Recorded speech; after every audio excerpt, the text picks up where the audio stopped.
Okay then, it's many nights on from the last little bit of video clip, and the prototype for the Rotrex supercharger rear mount is complete.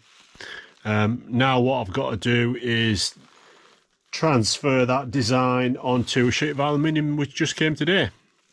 So what I'll do is I'll just show you the basic outline of it, and then I'll mount all the pulleys in place and do it like a dry assemble to show you the full enchilada.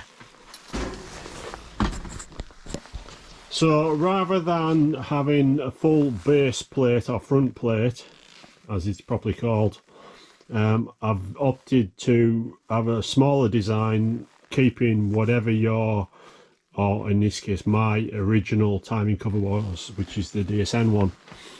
So the idea is, obviously I've got the DSN water pump blanking plate with the outlet there, 1-inch outlet, and then the plate itself, which is 10mm alloy or perspex in this case, mounts to that in the normal places, and it mounts there as well with a little pulley on it.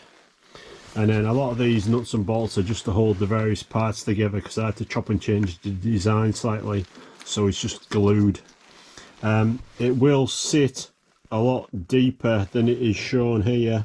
It'll follow the shape of the front plate timing cover assembly all the way down to this bottom corner here, and then it's held in place here with the two bolts.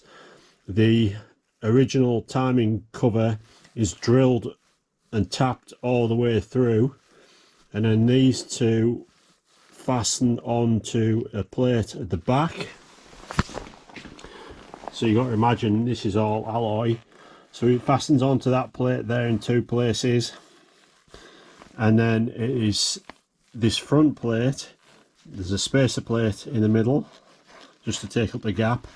Then this front plate is fastened to the back plate, which is fastened to the timing cover in three places: 1, 2, 3, and that all hold, well, when it's tight, that all holds the bottom end as steady as anything. There's absolutely no movement in it at all.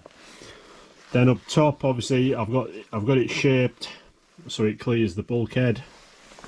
This is all to be finalised a bit more yet. It's probably going to follow the shape of this front plate rather than having this big outside bit, but it's just the way it worked when I was cutting it. And then there's a steady plate coming off the thermostat housing, and then going on to this part, which is the part that holds the supercharger via 4 bolts as per the normal specialist components plate.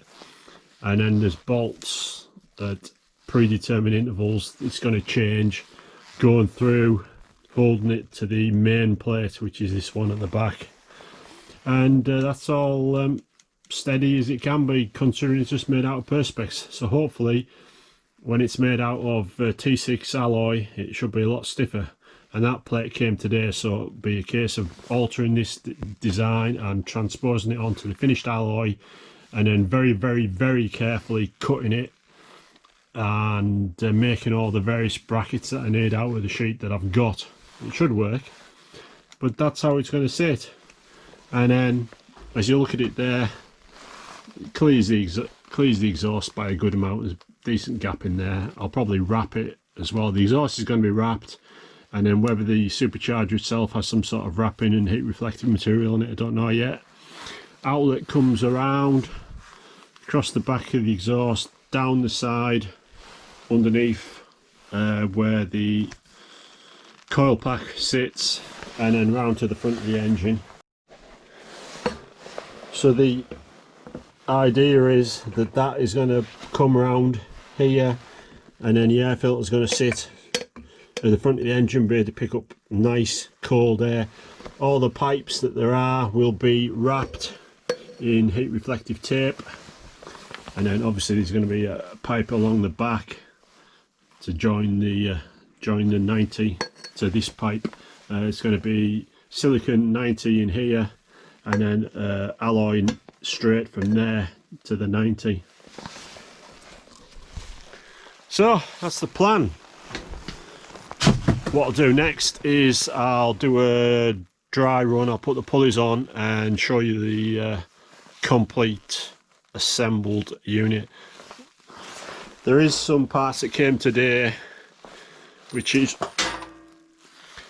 a new pulley off a John Deere, and a whole load of nuts and bolts from Namrick, which are going to be used to swap out some of these ones on the cover which are undersize, but the idea is to get everything swapped for nice proper length nuts and bolts rather than just whatever I had lying about.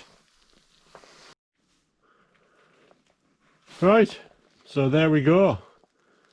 That's what it looks like when it's all together. Got your Rotrex, then the belt goes round, good wrap on the bottom pulley, round the idler pulley, round the alternator pulley.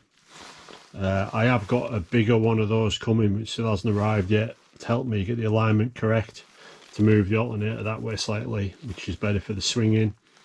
And a little idler pulley here to guide it round underneath and clear of the water pipe, which goes on there nicely and can come down at 90 degrees.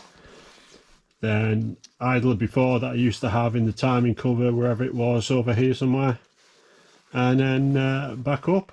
So next job will be to transfer that design of the perspex and all the perspex pieces to the sheet of aluminium which is sitting down there on the floor.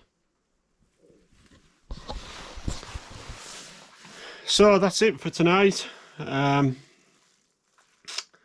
Yeah, next bit of video will be, I don't know, perhaps there's a few little bits and pieces to come yet, a few bolts and that. Some of the bolts have been sent out, the wrong ones. They look to be quarter UNC, not quarter UNF, so they're not gonna go where they need to. So I need to get those. There's a bolt coming for to hold the alternator. There's the pulley for the alternator, still hasn't arrived yet, even though it was ordered first. So yeah, next one will be, as I said, putting that design onto the alloy and then getting it all shaped and fitted. Obviously I'll have to have some aluminium welding done, some tigging done, because I have a piece that comes off the thermostat cover, and that's just plastic welded with using the perspex. So I need to get that done properly, but that can probably wait until everything's in the car, and we'll see how flexible it is, because that'll have to be done last, I think. But yeah, that's it. Like, comment, subscribe, all the usual jazz. Don't forget to click the bell to get notifications when I next upload. I'll see you on the next one.